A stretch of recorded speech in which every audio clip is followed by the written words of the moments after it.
dan teman-teman. Perkenalkan, nama saya Pinkan Raroisi Edwiori dari kelas Keperawatan A Angkatan 2023 dengan NPM 12114201230161. Tujuan saya untuk membuat video ini adalah untuk mengetahui apa saja sistem pernapasan dan bagaimana cara kerjanya. Simak video ini. Kita mulai dari pertama adalah anatomi sistem pernapasan. Pengertian anatomi sistem pernapasan.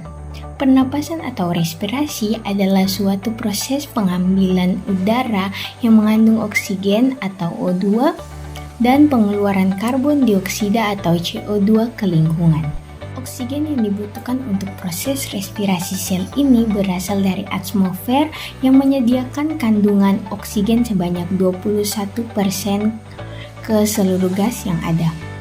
Manusia membutuhkan suplai oksigen secara terus-menerus untuk proses respirasi sel dan untuk membuang karbon dioksida sebagai limbah beracun dari proses tersebut. Respirasi juga dapat dibedakan menjadi dua bagian. Yang pertama adalah respirasi luar. Respirasi luar adalah pertukaran antara O2 dan CO2 dari darah dan udara. Dan yang kedua adalah respirasi dalam. Respirasi dalam adalah pertukaran O2 dan CO2 dari aliran darah ke sel-sel tubuh. Respirasi dapat dilakukan dengan dua cara, yaitu cara yang pertama adalah respirasi dada dan cara yang kedua adalah respirasi perut.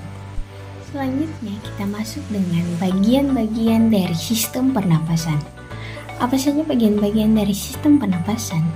Yang pertama adalah hidung atau rongga hidung, yang kedua adalah faring, yang ketiga adalah laring, yang keempat trakea, yang kelima bronkus, yang keenam bronkeolus, yang ketujuh paru-paru, dan yang kedelapan adalah pleura. Kita masuk pada sistem pernapasan. Yang pertama adalah rongga hidung. Rongga hidung ini diperoleh selaput lendir dan rambut-rambut halus atau silia. Rongga hidung memiliki fungsi untuk melanjutkan udara yang masuk, kemudian mengarahkan ke tenggorokan. Rongga hidung juga bisa menjaga kelembapan suhu dan tekanan udara. Dalam melakukan fungsinya, bagian ini akan dibantu dengan tulang tengkorak yang akan membentuk dinding-dinding hidung. Ada 4 dinding yang saling berkaitan, yaitu dinding superior atau atas, dinding inferior atau bawah, dinding medial atau tengah, dan dinding lateral atau samping. Kita masuk dengan sistem pernapasan yang kedua adalah faring. Faring merupakan nama lain dari tenggorokan bagian atas berupa tabung yang terletak di belakang mulut dan rongga hidung dan menghubungkan keduanya ke trakea. Fungsi dari faring dalam sistem pernapasan manusia adalah menyalurkan udara dari hidung dan mulut ke trakea. Yang selanjutnya kita masuk dengan sistem pernapasan laring. Laring atau kotak suara yang terletak di bawah persimpangan saluran faring yang membelah menjadi trakea dan kerongkongan.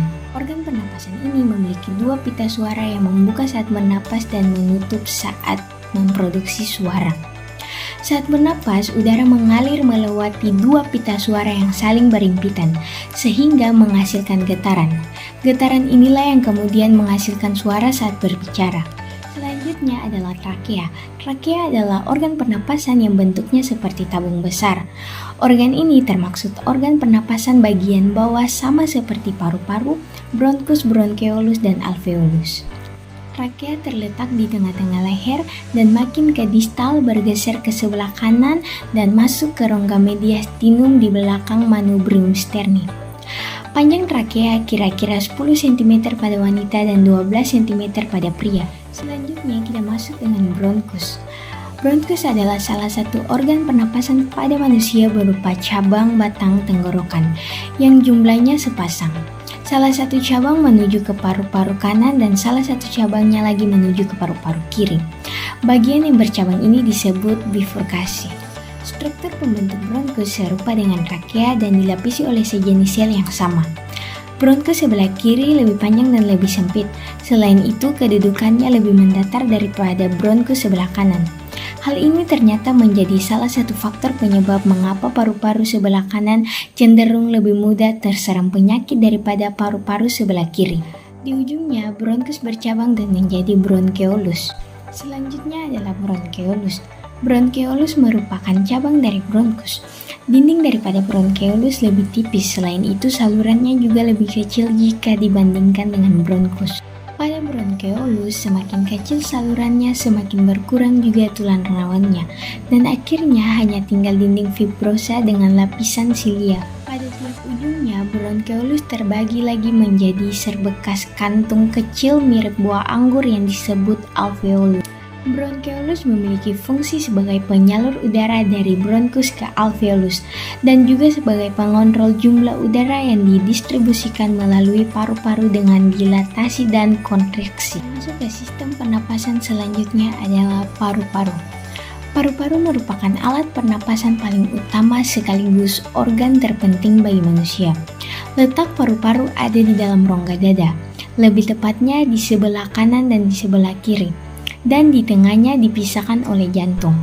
Jaringan pada paru-paru mempunyai sifat elastis dan berpori, seperti spons. Paru-paru terbagi menjadi beberapa belahan atau lobus. Paru-paru sebelah kanan memiliki 3 belahan atau lobus, sedangkan paru-paru sebelah kiri terbagi menjadi 2. Paru-paru juga dilapisi dengan pleura. Pleura terdapat eksudat yang berfungsi untuk meminyaki permukaan sehingga dapat mencegah terjadinya gesekan antara paru-paru dan dinding dada saat bergerak. Selanjutnya adalah alveoli atau alveolus. Alveolus menjadi saluran akhir dari alat pernapasan manusia yang berupa gelembung-gelembung udara. Dindingnya tipis dengan kondisi lembab dan saling berlekatan dengan kapiler-kapiler darah. Pada alveolus terdapat satu lapisan sel epitelium pipi dan di tempat inilah udara hampir bersentuhan dengan darah.